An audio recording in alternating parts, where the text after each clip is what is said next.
Why are mortgage... You'll have to edit that out.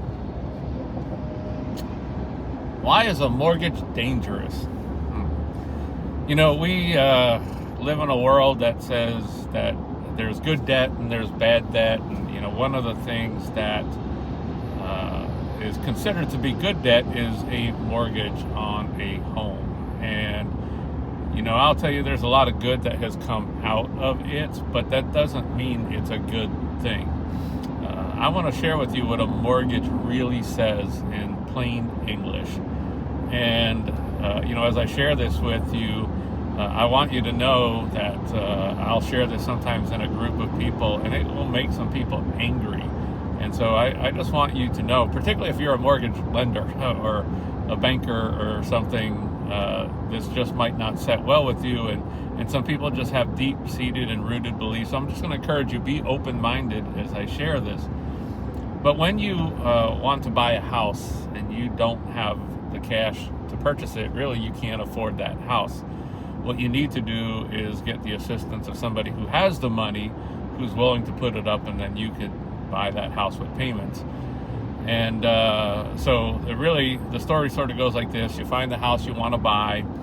You go to a lender and you say, lender, I found the house that I would like to purchase. However, I can't afford to buy it. I was wondering if you would put up the money for me so that I could purchase the home. And the lender has you fill out a bunch of paperwork and give you a bunch of documents. And if everything looks good, the lender gets back to you and says, you know what? You look like you'd be a pretty good servant. We'll go ahead. We'll put that money up for you so that you can purchase the home. And then you gotta, get to the closing table, and at the time of settlement, you're signing all of the documents. And basically, in a nutshell, what the documents say is this: if you are willing to serve the lender with 25 to 40% of your working hours for the next 30 years of your life, they will allow you to peaceably enjoy that home. If at any point over the course of the next 30 years you fail to faithfully serve them, they will throw you out of the house and sell it to somebody else. And finally, if you do serve them faithfully for 30 years, then they'll let you have that house and free you from your obligations to them. Now, I know that might sound harsh because it's never really been described that way, but when I say 25 to 40% of your working hours for the next 30 years of your life, that's what the amount of time that they expect you to give them. That's the debt to income ratio. They want 25 to 40% of your income for the next 30 years of your life. And that means for the next 30 years of your life, you have to work and produce in order to honor the obligations of that loan. And you promised them that you would do it. In fact, the moment that you sign it, you promised away your future. And, when you take a car payment and student loans and credit cards and you heap all of that on top of that, one day you wake up, you wonder, where did my life go?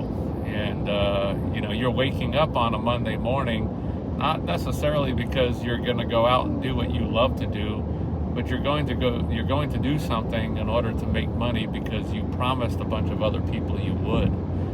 And you promised them that you'd show up every Monday for years to come, so that you can honor your obligations to them. Now, this angers some people because they just have a deep-rooted belief that, there's good debt and there's bad debt, and it's good debt to, go borrow money to buy real estate. And good things have come from it. I acknowledge that.